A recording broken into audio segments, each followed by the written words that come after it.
Augusto Blackwood, a billionaire hardened by grief, stood frozen in the doorway of his sprawling Sao Paulo mansion. His fists clenched as his eyes locked onto a scene that sent rage coursing through him. His 8-year-old daughter, Lorena, sat in her wheelchair at the center of the living room, her face glowing with a smile he hadn't seen since the accident that stole her ability to walk 6 months ago. Beside her, Marcelo, the black driver Augusto had hired 3 weeks earlier, danced gently to the rhythm of samba playing from his phone. Holding Lorena's hand with care, he spun slowly around her chair as she clapped, her laughter filling the room like a forgotten melody. "Stop this at once." Augusto's voice thundered, shattering the joy. "What do you think you're doing with my daughter?" Marcelo stopped, releasing Lorena's hand. Her smile vanished, replaced by confusion and fear.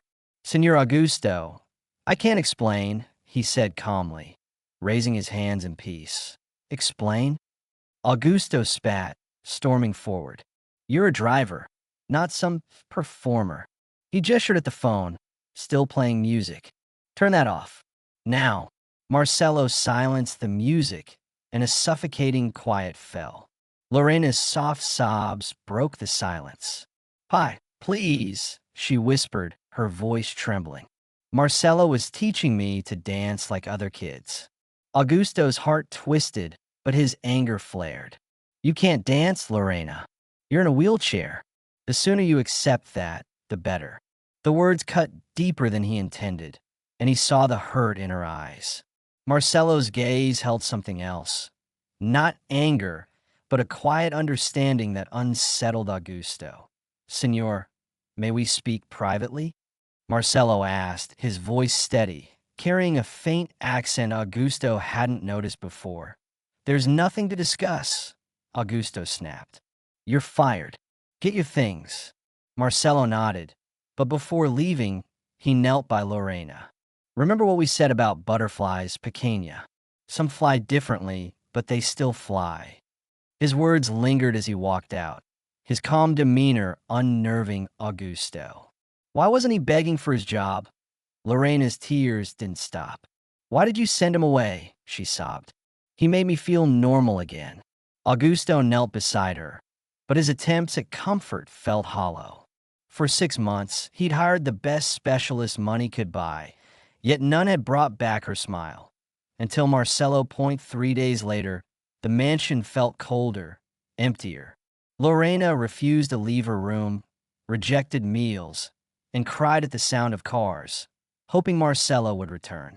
Augusto buried himself in work, convincing himself he'd done the right thing. But doubts gnawed at him.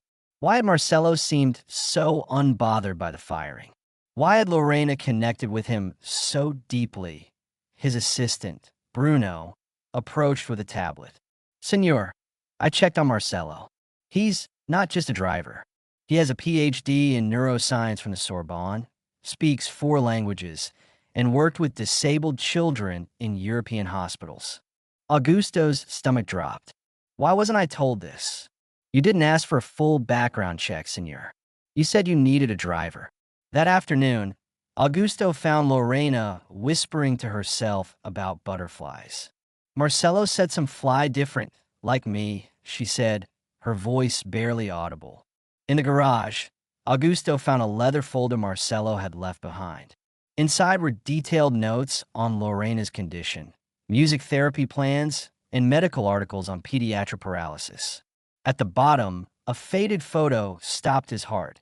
Marcelo, younger, in a white coat, smiling beside Augusto's late wife, Camila, in a Paris hospital bed. Her blue eyes, Lorena's eyes, shone with hope.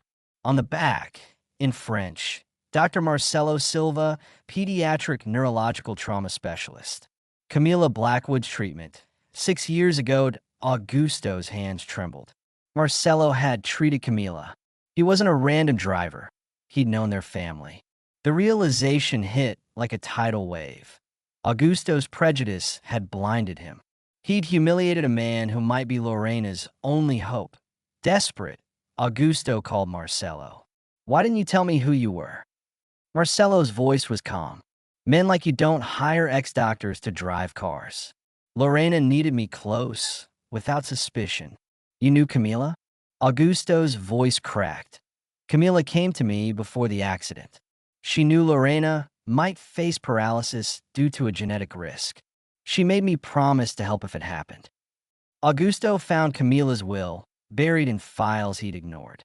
There, in her handwriting, contact Dr. Marcelo Silva if Lorena faces neurological trauma. His methods work where others fail. She'd been paying a Paris clinic where Marcelo consulted, a secret even from Augusto. Lorena's condition worsened.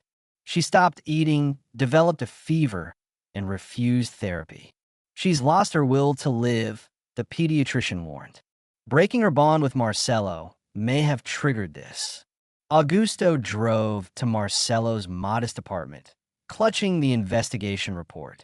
Marcelo sat on his balcony, reading a French book as if expecting him. You planned this, Augusto accused, voice shaking. You used Camila's memory. Marcelo handed him a yellowed letter in Camila's handwriting. Augusto, if Marcelo gives you this, you're fighting him. Stop trying to fix Lorena. Let him help. He lost his daughter, but can save ours. Tears streamed down Augusto's face. Why didn't you tell me? You weren't ready. You needed to see Lorena smile first. A call interrupted them. Lorena had left her bed, trying to walk, refusing to stop until Marcelo returned.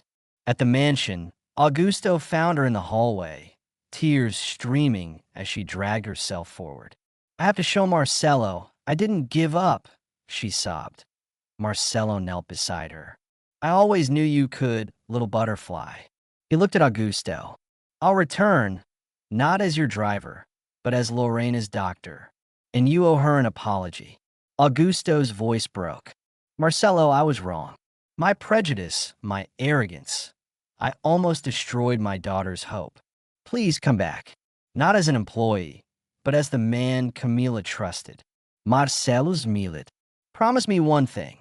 Next time I teach Lorena to dance, you dance too. 2 years later, the mansion buzzed with life. The Borbolita's Diferentes project, co-founded by Augusto and Marcelo, helped dozens of disabled children. Lorena, now 10, walked with crutches and danced with joy. At the program's first graduation, she took the stage. I thought I'd never be happy again, she said. But I learned I'm a butterfly who flies my own way. Augusto, once blinded by bias, now shared his story publicly. I almost lost my daughter because I judged a brilliant man by his skin color. Marcelo didn't just save Lorena, he saved me.